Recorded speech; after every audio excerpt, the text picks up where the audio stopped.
just about a year ago, right when we started this show. I think maybe one of the first episodes ever. There he is, looking good, coming to us from State College, Pennsylvania. How you doing, Anthony? Doing well. How about you guys? Man, I'm awesome. I'm awesome. NCAA is, like you said, right around the corner. Can't wait. Let's go. Yes. It's go So time.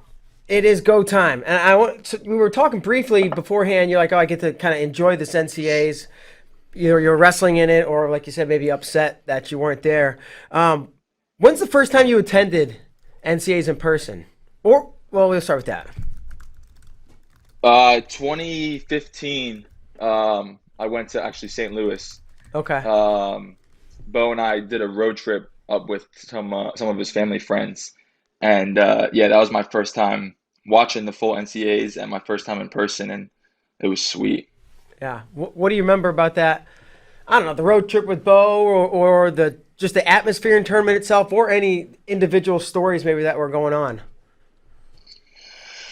I remember, well, one that sticks out was the 197. I think it was Gatson and Snyder. That was crazy. Oh gosh, yeah. Um, and yeah, that whole weekend, it was like I came into college like, you know, kind of having some idea of what being a national champ was, but that like completely changed everything for me. Like gave me like a true experience of what that would feel like, and that kind of stuck with me until finally 4 years later I got to the dance and was able to compete in it. But I knew then and there that I had to go there to really experience it and feel it to have that translate into why I was going to be working so hard for it. Because up until then it was like, oh yeah, let's win nationals because everyone says let's win nationals. So yeah, that was a big one for me.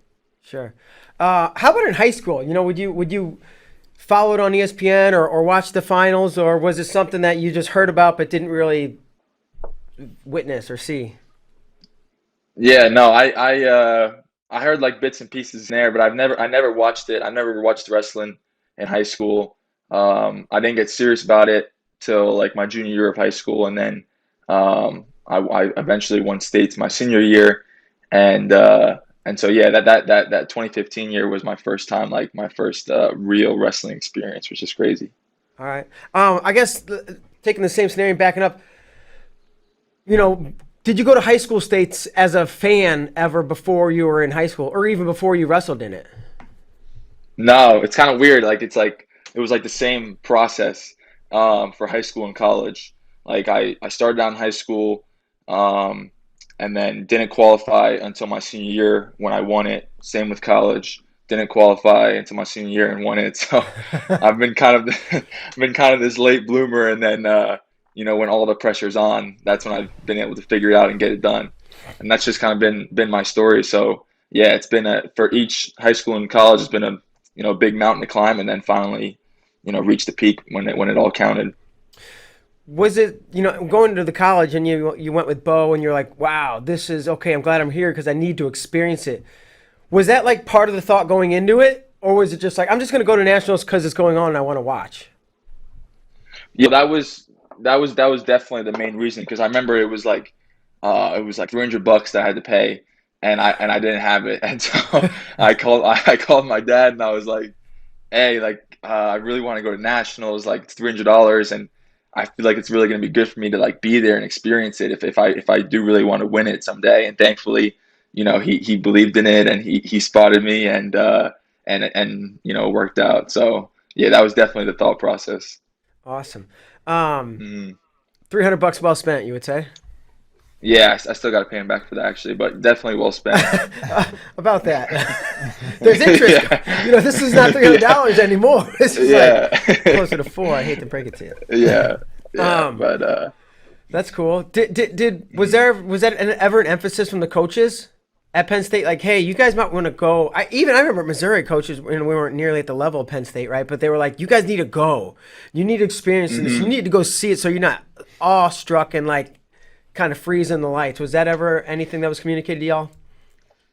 I think so here and there. I mean, most of the guys were wanting to go anyway, just because it was like, we were expect to have good showings every year, so most guys want to be a part of that anyway. But yeah, that was just something that mainly I just like I've always had kind of innate feelings as to what I need to do to help me jump levels and to get to where I wanted to be, even though I wasn't even close to it. And that was another area where it was like, I'm here and I'm not even close to what I want to be, but these certain things that people don't really think about can really help your mind kind of transform into what you eventually want to get to. And that was one of them. When did you figure out that mind component? Because, like you said, it happened in high school and then again in college. So, like, did you figure it out in high school? You're like, I need to be here and see it, and then I can step up, or did you do it but not realize it until later? Yeah, in high school it was a same mind concept, but a different avenue. So my junior year of high school, I lost the final match to qualify for state. So I took fourth in the region. They took top three, um, and I just remember walking off that mat, and I was like, I'm gonna be a state champion next year, no matter what, because I kind of knew what I was doing up until that point to get me to achieve what I had achieved, and I was like, I could be doing so much more. And so if I incorporate more of that stuff, training harder, training in the off seasons, doing all the right thing, I can be that state champion. And so it was more of that switch in my mind where I just told myself every single day, and then I was like, what would a state champion do?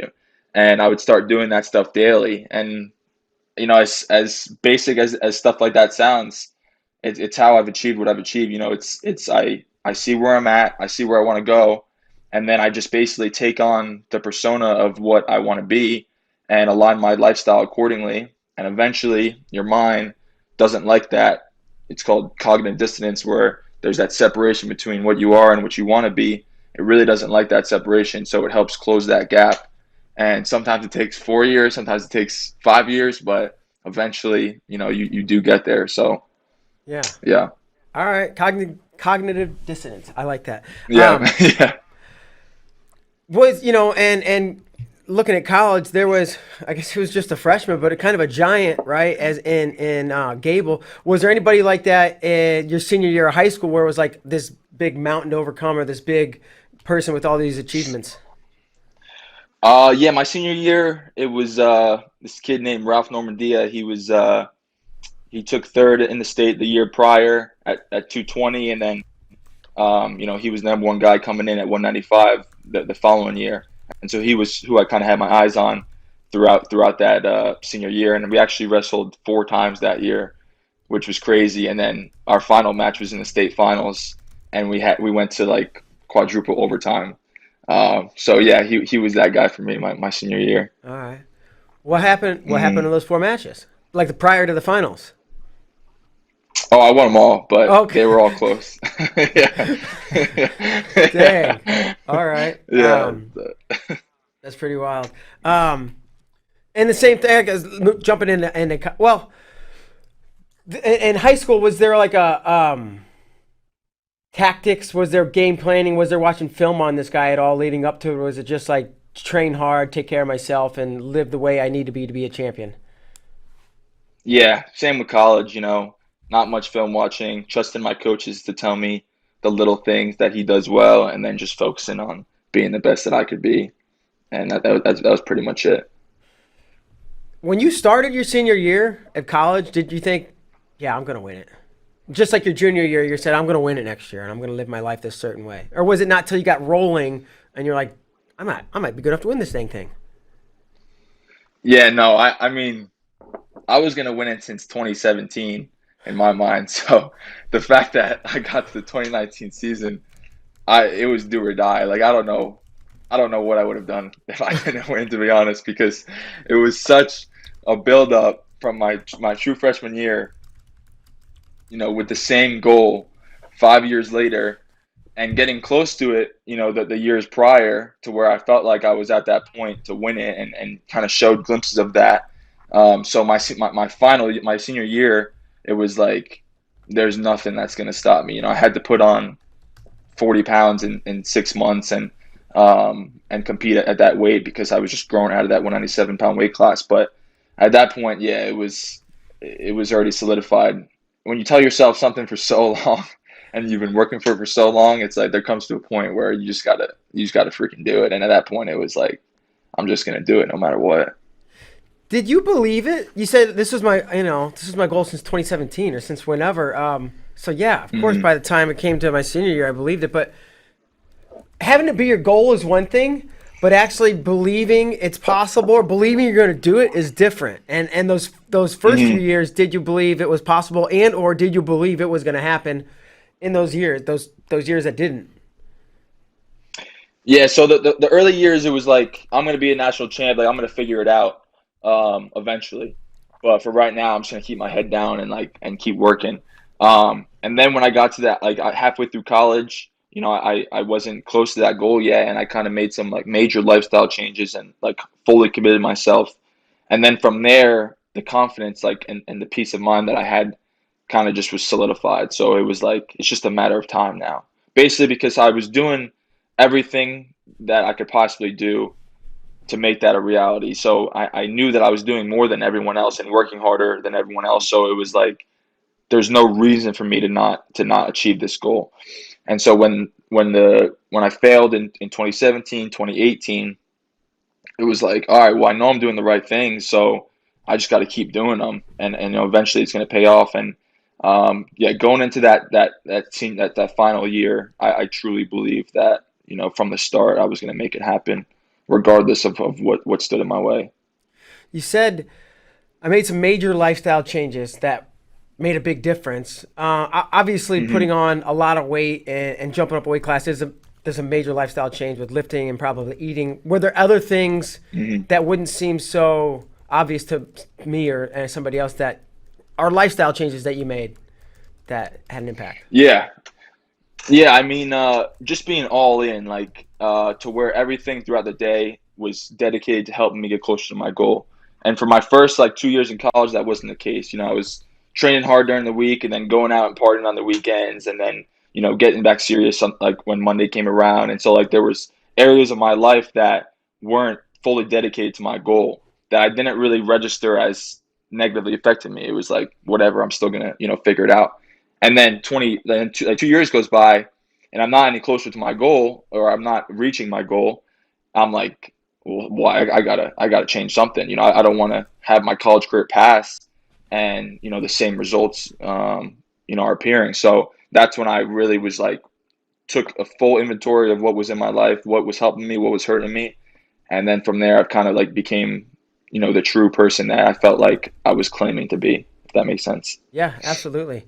Um, and Hmm. and to the weight, putting on, I think it's at 40 pounds in 6 months or whatever it was.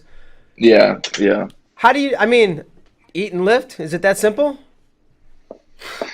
That pretty much sums it up. But there's obviously a lot of details that go into that. So I have a lot of people, contacting me about how they should do that, how they should bulk up. Yeah. And I have experience with cutting a lot of weight too. So I have experience in both those areas. And I'm going to be sharing more knowledge about that in the coming months and stuff. This company that I just signed with, UCAN, um, they help out a lot just with energy maintaining, pre-workout, post-workout stuff. But really, it's yeah, eating and lifting, eating a lot of healthy food, but a lot, more than you can even imagine and enjoy. Um, so people think you're going to put on weight, just eat whatever the hell you want, and life's good. But for me, it was like force feeding 6 meals a day of food that each meal I went into, I did not want to eat. So it was like that for, leading up to my senior year, and then maintaining all of that. A lot of supplements, making sure that my body's, fueled the right way. There's a lot of stress on your body when you're putting on a lot of weight and continuing to train full time. So supplements help out a bunch there. And then lifting, lifting is important, but the fuel stuff is way more important. Just from a science perspective, it's you can't really out train a bad diet. So the lifting wasn't too crazy. 2 or 3 times a week were my lifts, focused and decently long. But all those factors combined, and you could put on a good amount of weight. I could probably get Bader up to about a solid 200 with a six pack in 6 months. Yeah, let's do it. I think we should do it. That'd be a weird A look, little but hey, trial. yeah, yeah. I'd be willing to try it. Let's do it. Yeah. Um, Jersey style. are they like long, hard, heavy lifts? Yeah, heavy lifts. That is the kind of lifts I enjoy anyway. But heavy lifts, and then a combination of keeping that, because the hardest part about putting on weight in a short amount of time is keeping your conditioning, right? Yeah, So you see a lot of kids coming up from 197 that aren't performing at heavyweight over the course of years because they lose their discipline and they lose their conditioning. So working with the training lab and Coach Cal out of California, like main goal was to increase mass, but keep that muscle endurance and power over a period of time. So it wasn't like I was just this bulky, immovable object, you know. And yeah. so that's the balance you have to work on, is keeping that conditioning endurance while also becoming a monster. And so that's the trick. Man, Man. it's cool to hear that, just hyper focus on a goal for that senior year. And you're focused on the goal. At what point during the season did Gable Steveson become part of the goal, or a person that you were thinking about as trying to stand in the way of your goal? Yes, I remember. I mean, he's had a big name ever since he came in. So he was uh, he was getting bigger as the season progressed. He's not. Uh, Now he's everywhere, but he was really like building up during that season. And so I kind of clocked him in when he beat Derek White, Yeah. who I lost to around the similar time. And so that's when I finally like first clocked him in, and then that we finally built up to our Big Ten match, and that's when it was really like focused on beating him over everyone else, and then obviously nationals. So it was kind of like a slow build over the course of the season. What's that like when, for a year you've been focused on these lifestyle changes to just really hone in yourself, and now all of a sudden at least some part of your focus has to be on a specific opponent? Yeah, I mean, I was still focusing on myself. I didn't really care, but like, obviously the top guys are always, in the back of your mind. So it was just about refocusing on what I was doing and my goal, and everyone else was just a shadow. And so that mentality stuck with me throughout, the big tournaments, where it was like I could care less about what people are saying about so and so. Like I need to achieve this goal. I will achieve this goal, and it doesn't really matter who's in my way. You guys are both obviously excellent wrestlers, but also like confident guys. You're both showmen. Did that add anything to the prospect of that matchup when you were thinking about that first time you're going to meet at Big Tens? Yeah, I was hype about it because I mean he gets some hate, but I enjoy watching the dude wrestle. Like, he's entertaining. I feel like we have some similar personality type things in a match. And so I was like hyped for it. I was like, this is gonna be a show, like more of like a MMA fight type thing. And I mean, it was, our first match was sick. The second match was sick. And so yeah, it was more of just like excited to have someone that isn't just gonna lay down for me or be this dull brute of a wrestler, that we're used to. Did you see his Big Ten final this year against Mason Paris? Yep. And what'd you think? I did.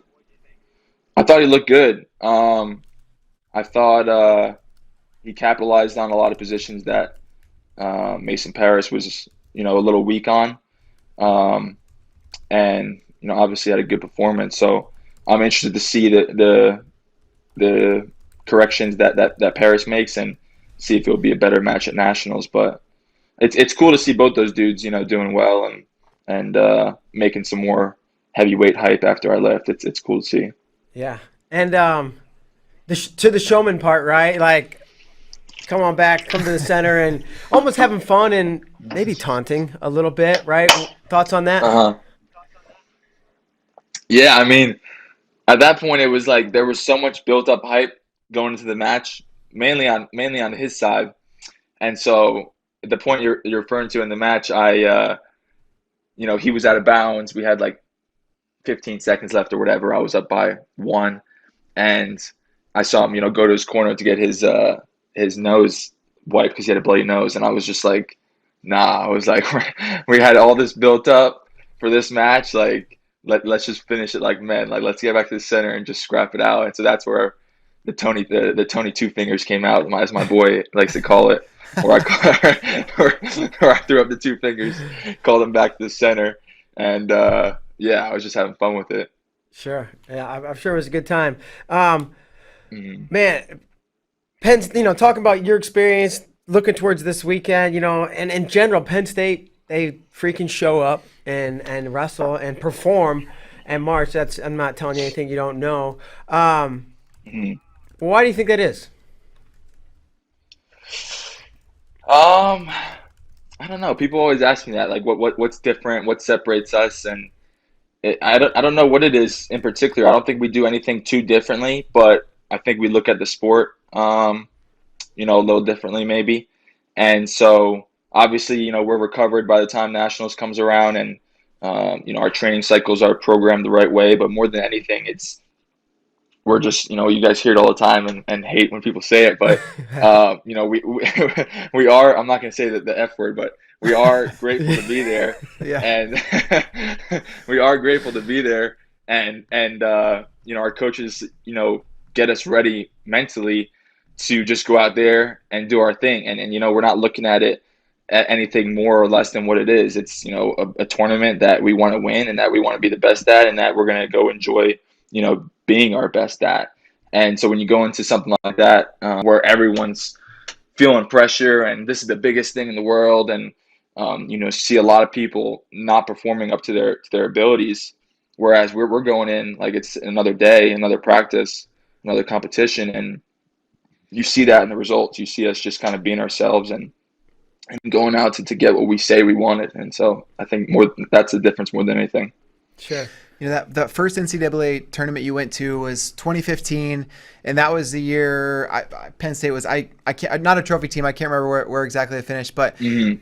did that season or that team feel different or the same than other teams that you were around that that did pull off the title, that did perform at a super high level?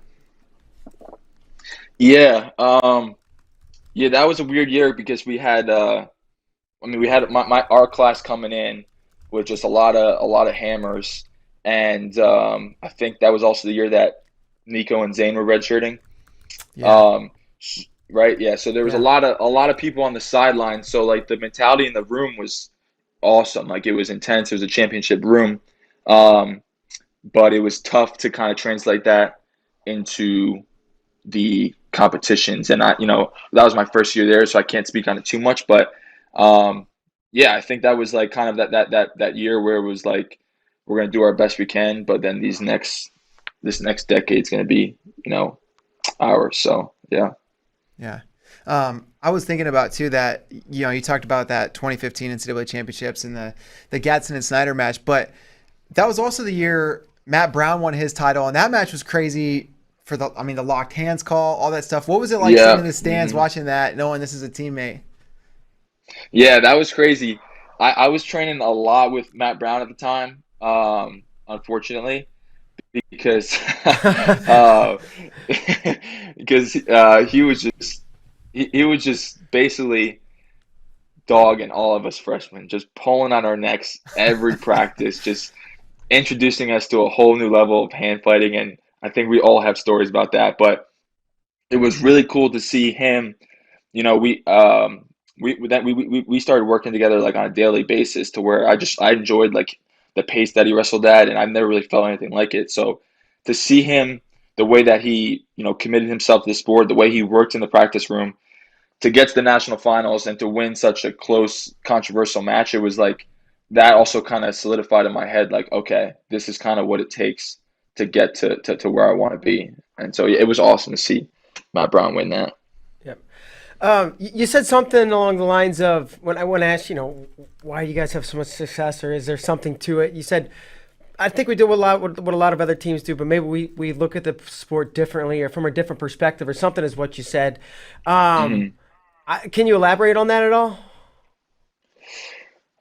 Yeah, I mean, like I said, I just feel like a lot of teams. I mean, I actually don't know, but from the results, I feel like a lot of people put too much pressure on themselves. They look at it like a do or die situation, which for the wrong person that can be detrimental to the performance. So I think kind of looking at it in a way that you're grateful to be there, and you're seeing the opportunity for what it is. It's not something that is this weight on your shoulders that you have to perform. Instead it's something that you're you have an opportunity to achieve what you say you want to achieve, and the mindset of gratitude and excitement and opportunistic mentality is way different than go out and do this because you have to. So it's kind of hard to explain, but that kind of mentality change. You can go. You can say it. You can say fun.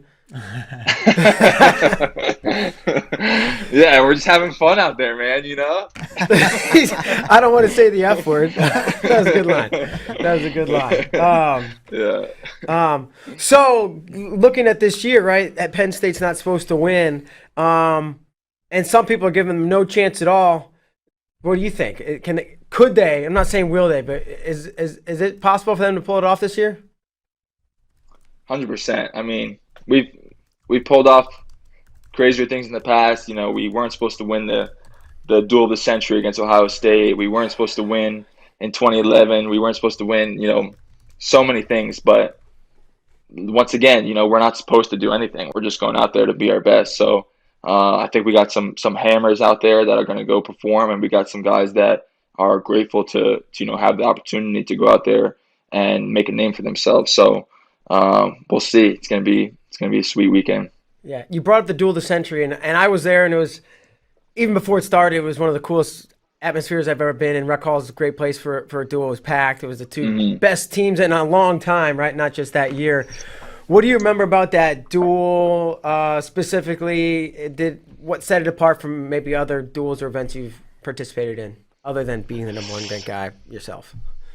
Yeah, that duel was crazy because it was one of the times that I remember where we were going into a competition with everybody and their mother counting us out besides our fans. So it was really interesting to see the mentality outside of the room and the feedback outside of the room, and then go into our room and just see complete black and white change to where everyone was just in a good mood, like basically knowing that we were going to win, or at least knowing that we're going to do good to win. And so that was really cool to see that difference. And then when we went into the competition, it was one of the only duels where I remember that every single person on our team performed to the best of their ability. So if the best of their ability was to win by 1 point, they did that. If it was to lose by a regular decision, they did that. If it was to get a major or just win by a tech, whatever it was, every single guy on our team did that. And so that was so cool to see, because if not, we wouldn't win. So every single person had to step up, and that was the main thing I remember. Did you know all week that you were going to be competing in that duel, or was that one where you didn't know for sure if you were going to get the nod? Yeah, no, that was also a crazy week for me, because I don't know if many people know this, but so we wrestled the previous weekend, and I made weight twice that weekend, but I only wrestled once because Shaq and I were going back and forth. And then Thursday of that week, Shaq and I wrestled off to kind of see who was going to compete in Ohio State and Iowa. And Shaq beat me on Thursday. And then, so I was just down and out, and I was thinking about how I was going to, do what I could to gain the starting spot later that day or whatever, later that year. And so the following day, on Friday night, I get a text from Coach Kale, and he's like, "You're wrestling tomorrow," with a bunch of emojis. And I was like, sweet. And I was at that point, I was praying for a second chance. And so that came in, and I was like, this is my chance. I have a second chance to kind of prove myself, prove that I've been doing the right things, that I have the opportunity to be the best guy. So the next day, Saturday comes around, making weight for the fourth time in the span of 7 days, and my body was just shot. And so I was going into it with all kinds of this and that, whatever. But the enthusiasm of the team and the fans just just like propelled me forward, and I was able to just like suck it up for that match. And then I think after that match, like my body just kind of, it was like it was just too much. Like from the course of that season, I could just feel I was sucking too much weight, and so that was like my final like push for that match. I don't know if I took Kale as like a bunch of emojis kind of guy. Are they smiley faces? And is it the muscle? Is it the Yeah, it pound? was like I think it was like 12 or 13 muscle emojis, and he knew that would hit my heart. So I saw those, and I was like it's go Game time. time. Yeah, that's Yeah, fantastic. That's fantastic. yeah. Mm. Want to switch gears just for a minute as we're almost down to the end of the line, but let's talk about Anthony Cassar, present day. I know you're recovering from an injury, a surgery, I think, and we chatted briefly off camera, but what's the immediate and long-term future look like for you? Wrestling, MMA, pro wrestling? Be a doctor. What are you gonna do? Bachelor. Bachelor. Um, yeah, yeah. So I had surgery in July for on my shoulder again, and I was, making a comeback for these coming trials, and went out to California again with the training lab and did a basically full training camp and trying to jumpstart my recovery. And basically, I just made the decision after talking to my doctors and coaches and stuff to basically just take my time and let my shoulder completely heal before I get back out there, because I want to compete for as long as I can. And, I want to make a career out of MMA, and I still have some wrestling goals that I want to accomplish. And so I just felt like it wasn't smart to push myself and rush back and chance re-injury, because it was a pretty major injury with bone and stuff involved. So so made the tough but smart decision to let my body heal, rehab correctly, and then make a comeback, hopefully for sometime next year, and see exactly what that will involve, whether it's MMA or wrestling. Sure. Best of luck, either and both, however you decide to do it going forward. Last thing before we bring on Ethan Lizak, who's our next guest.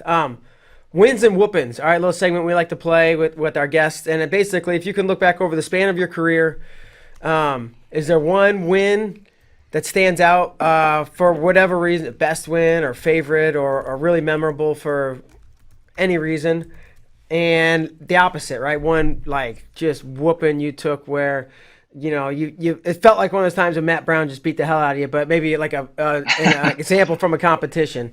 So one good and one bad, and you can do it in either order. Okay.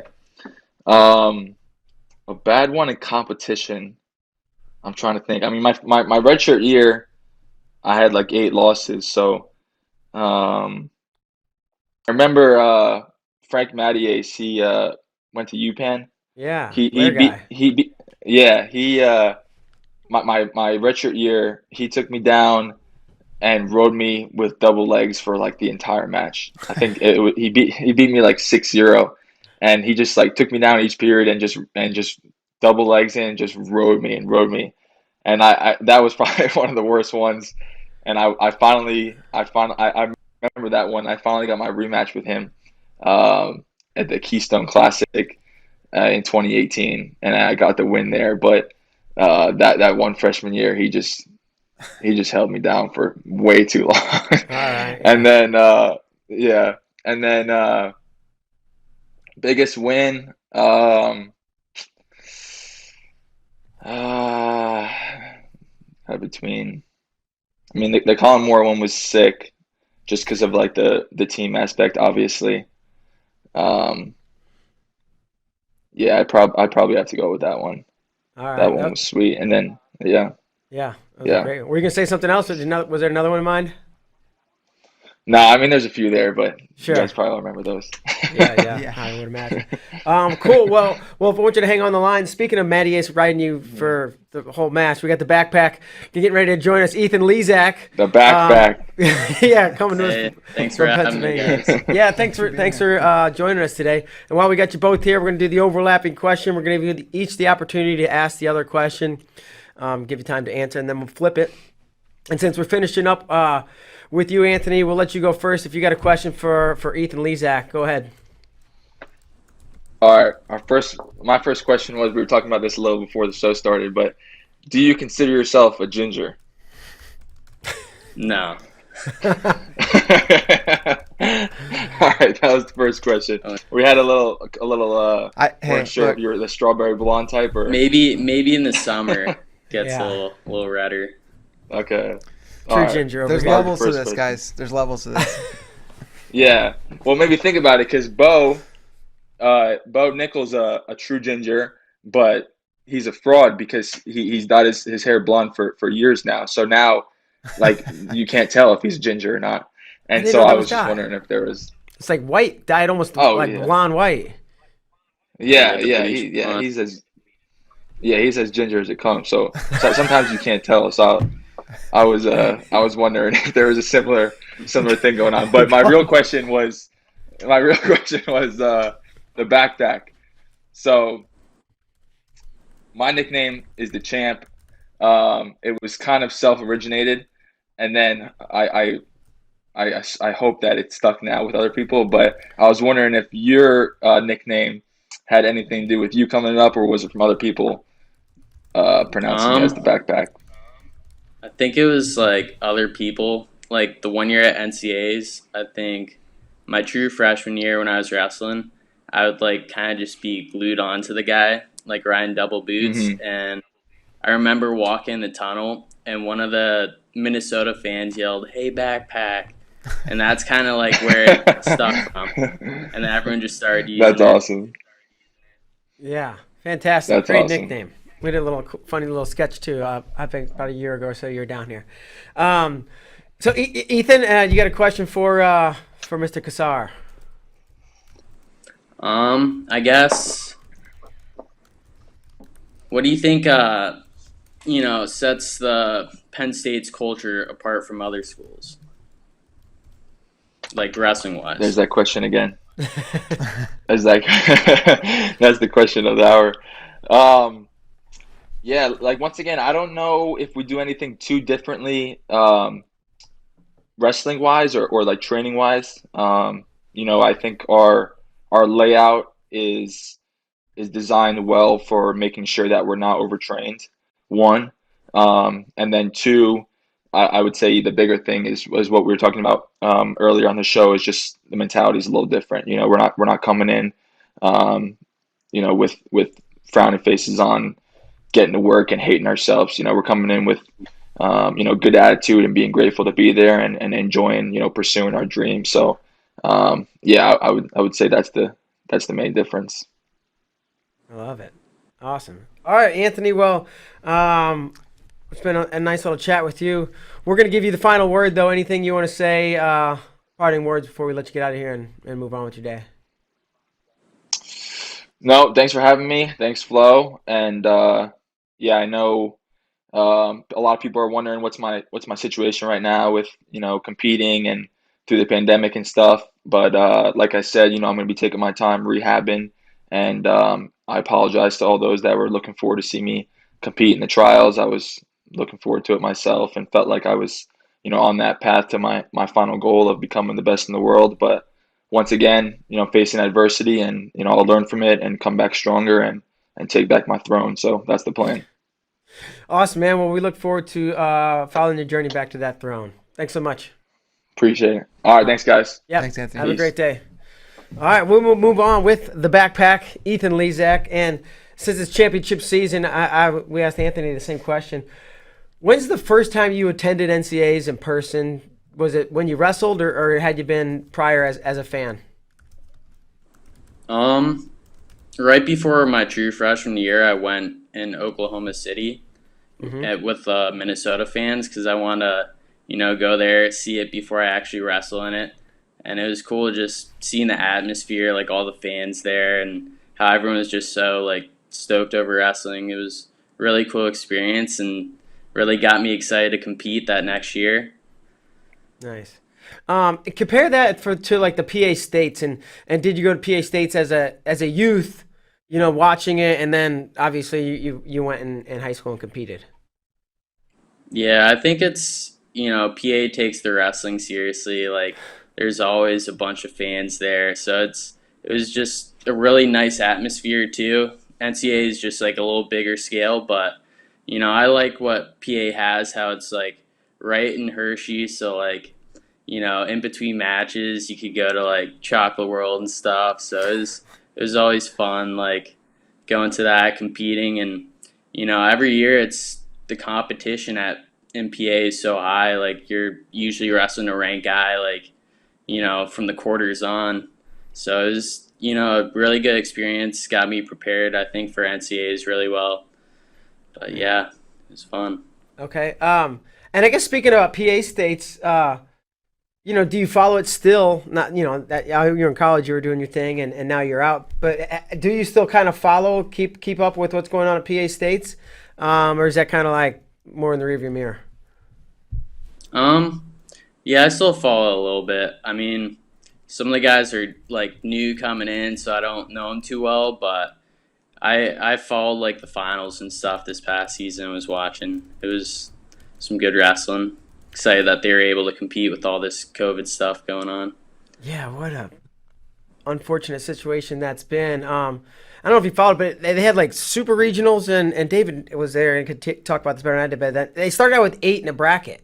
Did you see that or have any thoughts on that? Yeah, it states. Yeah.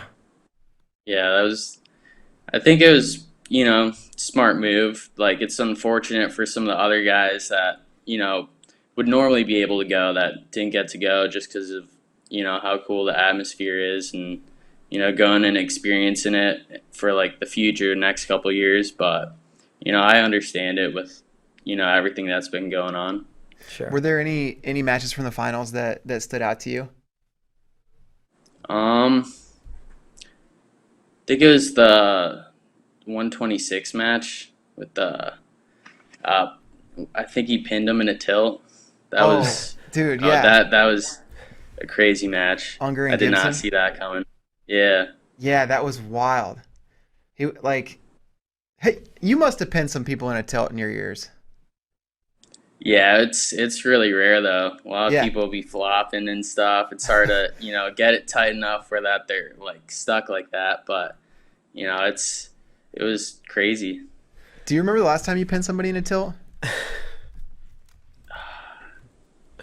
It probably was high school because I don't think I hit too many tilts like in NCAAs. Like it was mostly just backpack stuff. Yeah. Like to the backpack thing, right? And PA's obviously PA's known for top wrestling and being great. Like, do you remember? It's a general question. Like, how'd you get so good on top? But do you remember there being emphasis as you're coming up through Pennsylvania about top wrestling, about claws, crabs, legs, and all that, or is it just something you just gravitated to for whatever reason? Like growing up, we always, wrestled top a lot. So I think that just kind of helped prepare me for it. Like every time I go out there, I was always looking for a pin. Like I wanted to just dominate every match, like as much as I could. So I'd always, hammer top. I used to like do a lot of half Nelsons when I was younger. And then I kind of transitioned, like once you get to high school, a lot of guys are stronger, so they wing down. So then I'd fall to that like underhook with it. And then I kind of, just how like my body grew out, I started getting like a little taller and legs a little skinnier. So I was able to really like be able to use legs to my advantage from there.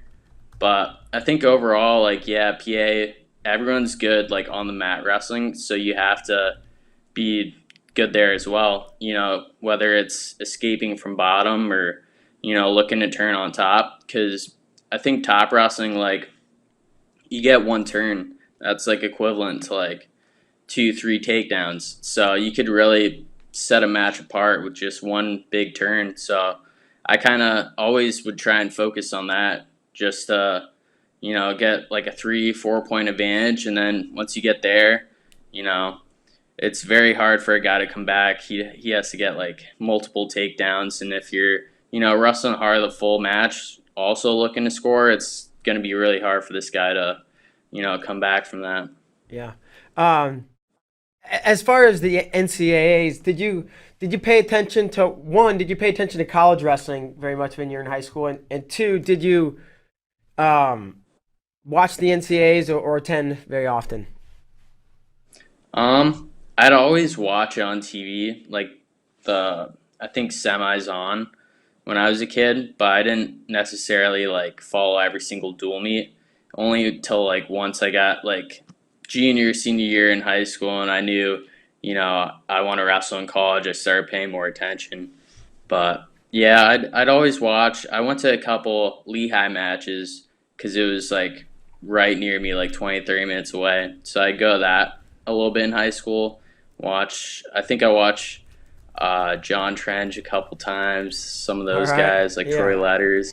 So I always liked that. It was a sweet atmosphere, and they had a really tough team. So it was exciting to see like other guys from my area like doing well at the NCAA level. And I think you said Oklahoma City was the first time you went. Is that right? I think it Yeah. was 2014. What do you remember? What matches or people or storylines or a team race or what do you remember about that? Or maybe it's not even wrestling related. I don't know. But what do you remember about that weekend? Um, I remember like it was a super tight race for the finals between Minnesota and Penn State. So I was sitting with all the Minnesota guys like up in the bleachers, and it was cool atmosphere. They were going crazy for Dylan Ness when he got that stick in the semis, and Tony Nelson, all those guys. And just watching the finals, I really thought the Delgado versus Nashawn Garrett match like really Yes. stood out to me. That was a crazy match. Like he kept getting him with so many like hard doubles, and Delgado would just always find a way to like Yes, I like. weasel out, roll under, funk him. And that was probably my favorite match of the tournament. Yeah. And Anthony Cassar just was on, obviously, and he talked about the importance of going and experiencing it in person before you go compete in it. He's like, you almost have to. Would you agree with that?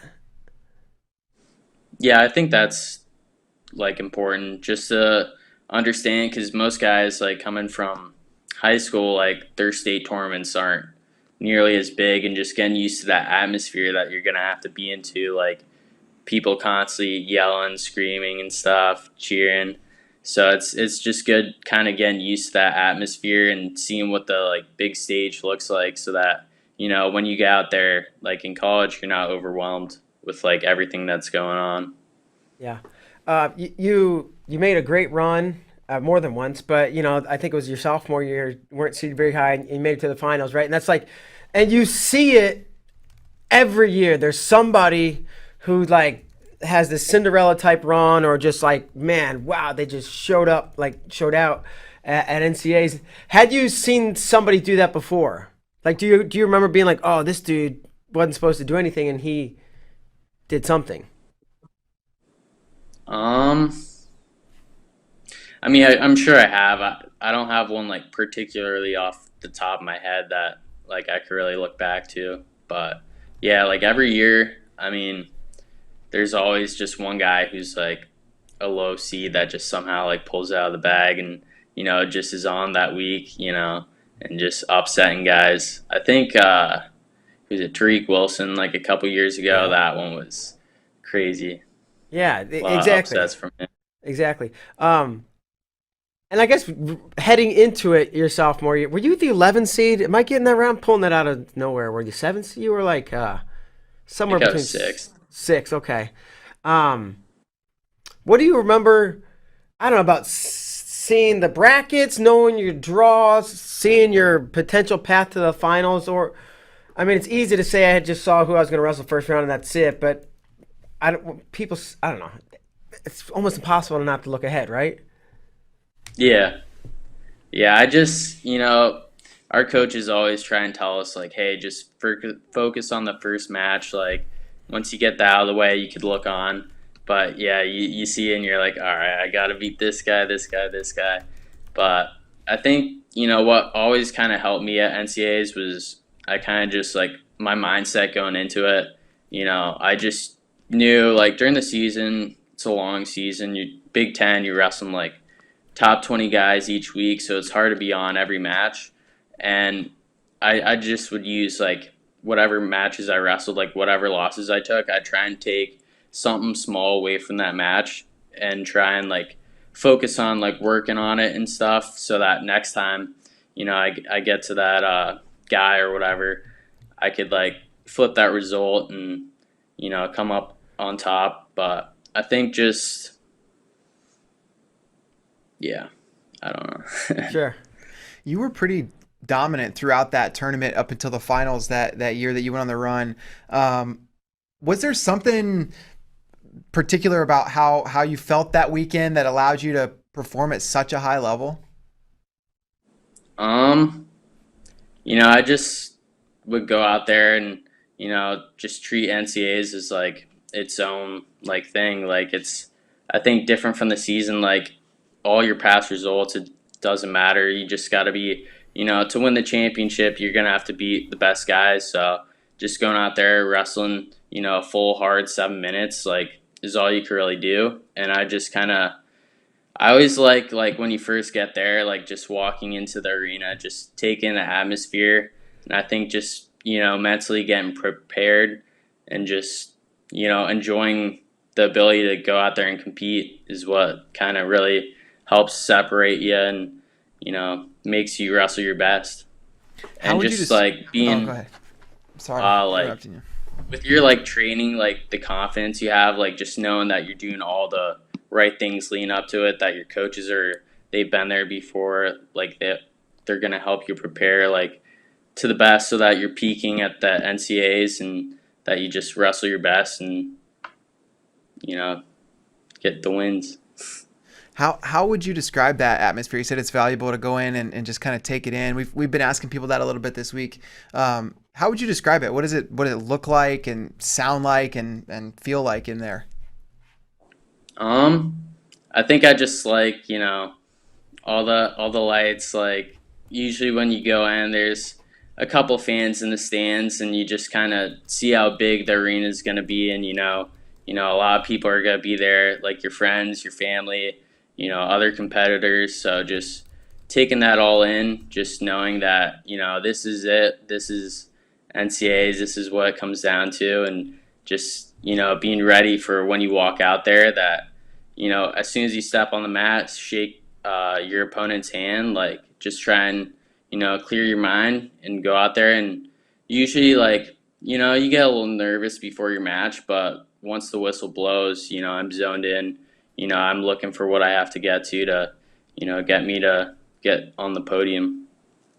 Anthony Cassar talked about, and you asked it, and we asked the same thing. How does Penn State just keep doing so great in the postseason? And he's like, sometimes, teams get there and they're just, they're one, physically and mentally worn out, or two, they're too tense because there's too much pressure and stress. It seems like that wasn't a factor for you. Were there times during the regular season, and you mentioned it, God, it's a long season, and I know weight probably wasn't always the easiest thing for you. Were there ever times during the season where, what you experienced, man, I'm tired, I'm worn out, I'm maybe overtrained or just not peaking? Did you ever experience that in season, but by the time you got to NCAAs, you're past it?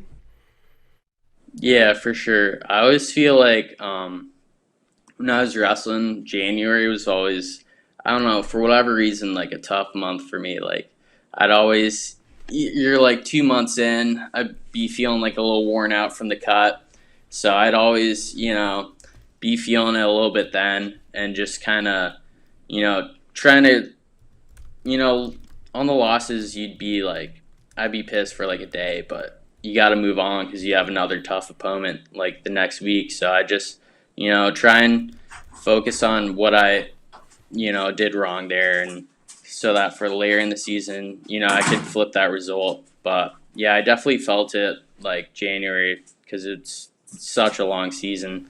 So I'd hit that, taper off a little bit in February, and then, look to peak in March.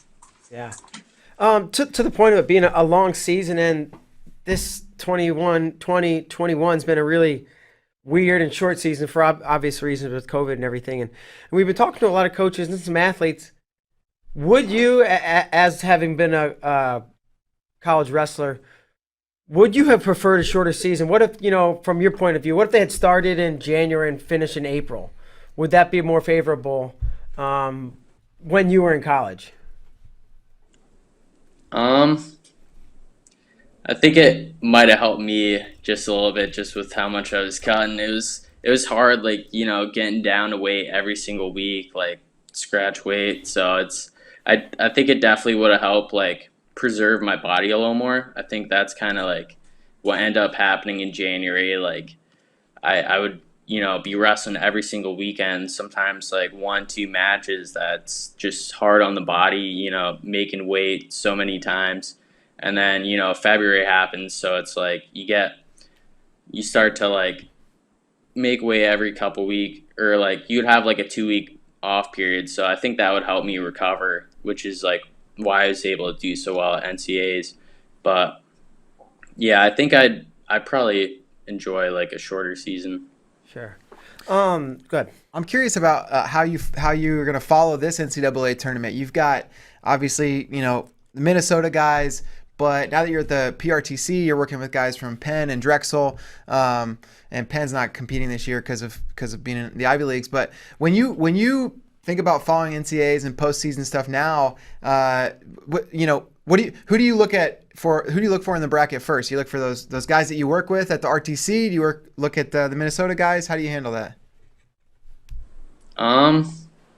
I kind of root for them both, but if they see each other, I just try and keep an open mind. Whoever wins. I'm not gonna try and root against anyone. So I just kind of want to see all the guys do well that I've been working with, and my previous teammates, and probably this NCAA's. I want to see Minnesota, Drexel do well. So yeah. Back to the season and specifically the weight cut, because you're not a little guy, but man, making 25 and then 33 had to be I don't know, what is the most, what was the worst, right? Was there oh my God, I was 13 over 3 days before a match, or I don't know. Do you have any horror stories? Yeah, I think it was Ohio State Duel. I think it was my sophomore year, but I had the flu before, and I was everything that I was putting in my body was just coming out, and I was thinking I'm super sick, I'm not gonna wrestle, but Egan was oh, it's gonna be a close match between us, which is what ended up happening. It was within one score, and I was 5 pounds over the morning of. And he's hey, we really need you to come out there, wrestle with us. So, I had to get up maybe 3 hours before weigh-ins, or 2 hours, because it takes me a while to lose that much weight once I'm down to Close. 130 to 25. It takes a while. So I was on the bike for a while, trying to wrestle as best as I could. I eventually get down to weight, and then I go out there, I wrestle. I have probably a good 3 minutes of me wrestling, and then my legs, everything just shuts down, and I end up losing that match last second. And if I would have pulled it off, we would have probably won the duel, which is tough. But I remember going back in the locker room after the match, everything I had after weigh-ins, I was puking up. I was just super sick. So that was probably my worst one. I definitely have plenty of other bad ones from after Thanksgiving, Christmas, and stuff. But I think overall that one probably tops it off. Maybe enough to write a book. Yeah. Yeah. Who'd you wrestle from Ohio State? Do you remember? I think it was Jose Rodriguez. Okay. Yep. All right. Well, switching gears real quick, you're at the Penn RTC, Pennsylvania RTC, PRTC, Drexel and Penn. How did that come about, and what do you like about living in Philadelphia and training there? So my brother, he used to wrestle at Penn for like, I think oh,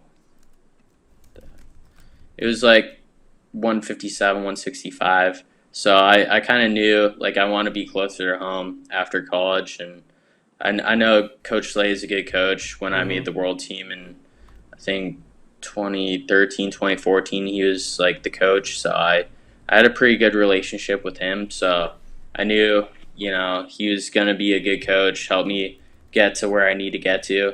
And I think just the culture that Penn's creating now is really good. Like we have some really good guys in there that we got in this year, and they've really helped the team. Just I think a lot of the Penn guys have been improving, and with these like matches, like these match cards that Penn's been having, I've been seeing a lot of improvements with the team from that. So I'm excited where the PRTC is heading, and I think we're gonna do really well at Last Chance Olympic trials. So I think I'm excited for what's to come. Sweet. To the cards, you wrestled on one here in Austin against Matt McDonough, who he was just 25. Well, I guess you were both 25. You were both these huge 25 pounders that cut monstrous amounts of weight. Now that I think about it, but what he hadn't wrestled, he hadn't competed in a couple years or more than a couple. But what when you got the call like, hey, we want you to wrestle McDonough, what was your initial thoughts and reactions?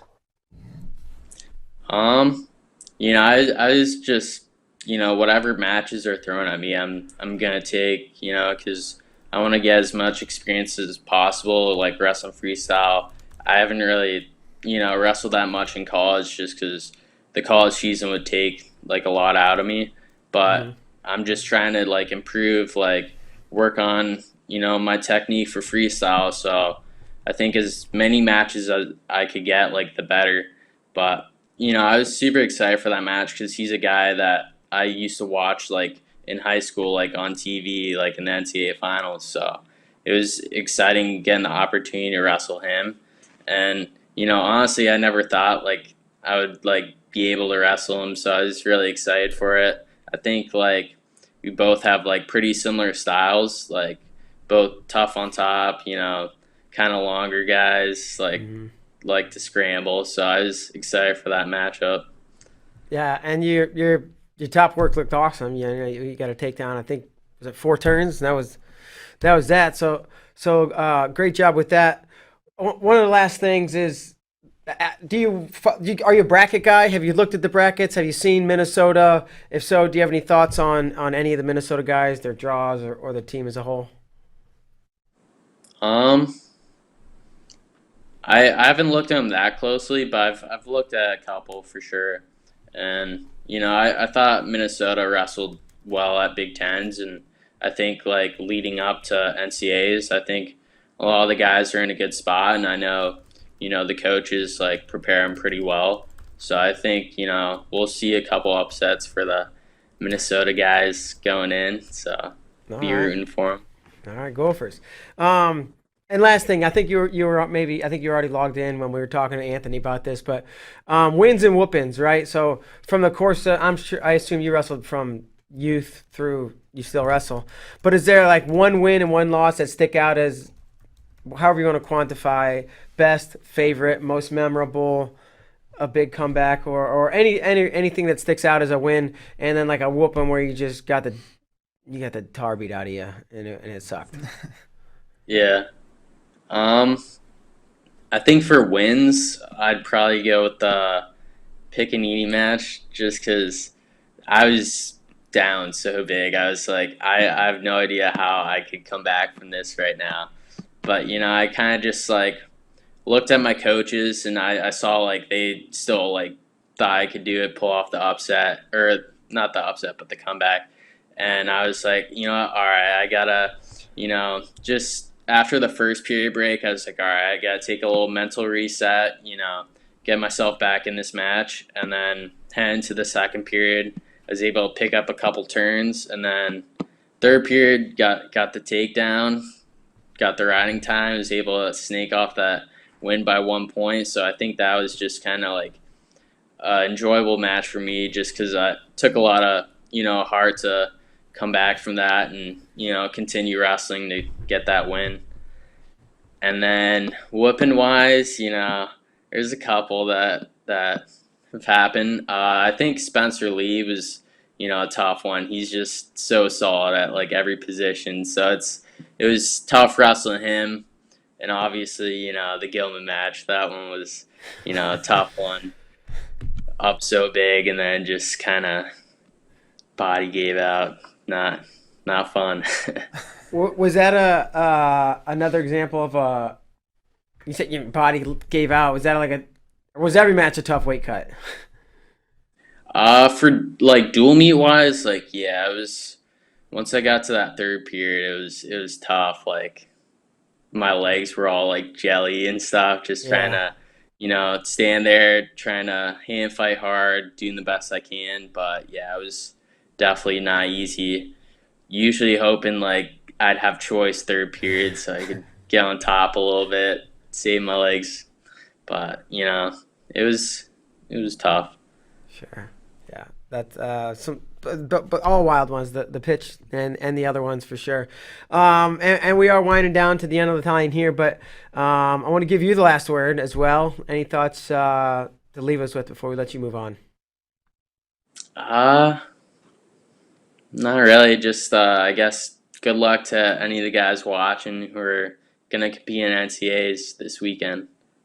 Awesome. All right, Ethan. Well, thanks so much for tuning in. We hope you enjoy the NCAAs this weekend, and best luck to you at the PRTC and your freestyle career. Awesome. Thanks for having me. You bet, man. Thanks. Have a great day. All right, and that's going to do it, David. Done with our guests until the NCAA championships, which are just 22 and a half hours away. Yeah. Hey, you asked Ethan if he's a bracket guy. Do you fill out the brackets? Are you a bracket guy? I have not filled out my brackets yet, but so yeah. Do I like to fill out brackets? Yeah. Have I done it? No. I got 20. I just told you I got 22 and a half hours. 22 hours, yeah. But in probably 07, I was a high school teacher. I was a gym teacher, right? and I would. It was March Madness. Everybody fills out their basketball brackets and this. Yeah. And I wasn't the most strict teacher, right? Right. We played a lot of dodgeball. But I come in, I'm like, all right, guys, I got an assignment. I'm filling out brackets. And they're all like, oh, I got Duke. I got, their name on. I'm like, hold on. Hang on. These are NCAA brackets. Yes. And they're like, yeah, I got, whatever. The name. No. These are. And I had like two sets of, obviously, I went to Mizzou and I was teaching and coaching in Missouri. So I brought the 174 and the 197, where Max and Ben Askin were both the number one seeds. And Missouri was like ranked number one at the time. So it was a fun time for me. I'm like, fill out these two. Like, Coach, I don't know any of the wrestling. I don't know anything about wrestling. I go, guys, there's seeds, there's records, there's schools. That's how you do the basketball thing. Just figure it out. Yeah. Figure it out. And they did it. And I graded them. And I don't think I ever actually recorded it. But I handed them back, I think. And I was like, you win, you lose. And that was fun. So, yeah, it was bracket guy back then. That's great. Man, I love it. Just filling out brackets. There are pickup contests you could do. Yeah. Fantasy league. There's so much stuff to just get super excited about. I love it. It's the best weekend of the year. It's coming up. And it's time to do the dang thing. NCAAs this weekend. Remember, I don't know if you don't know, we're going to now you know. Watch party this weekend right here. Flow Studios. On the other side, we got back half of the studio. We got some guests lined. Yeah, it's not just us talking. Yeah, we're going to have a whole bunch of people, and there's more. Some people are still getting back to me, but we're going to have like insiders, experts, team analysts from a bunch of teams. And Mark Ironside's going to be checking in with us for the Iowa Hawkeyes, Quentin Wright for Penn State, Mike Mock for NC State, Alec Pantaleo for Michigan, McFadden for Virginia Tech. Jordan Burroughs will be on tomorrow at 10:30 a.m. Central. Joining with us, James Green's also going to help out with Nebraska. Colin Moore with Ohio State. I haven't locked Jaden Cox in, but I'm roping him. We haven't actually got to talk, just a couple texts. And some others. I don't want to say their names before I get them absolutely locked in. So, but a full weekend of analysis, just talking about what happened, what's going to happen. Fun weekend here, and then a bunch of these badasses joining us. And we did something like this for Big 10 and Big 12 weekend, and we learned from it. We're going to try to lock in, team score updates on the regular, and just making sure that we're following all the best stories and making sure you guys know what's happening on the ground as well. So super pumped. David's going to drink a power hour every hour. What is a power hour? It's like a shot of beer every minute. Every minute. Wow. Yeah. That sounds like a bad idea for me. Okay, maybe not. Just some of us. maybe not. All right, but that's going to do it. We appreciate you guys tuning in. For David Bray, Mark Bader. For Tyler, who doesn't ever get any credit in the back, pulling the strings, he's going to be here 12 hours a day doing this for the next 3 days. So, Tyler, you're the man. Appreciate it. And everybody else, we'll see you guys tomorrow for the NCAA Watch Party. See ya.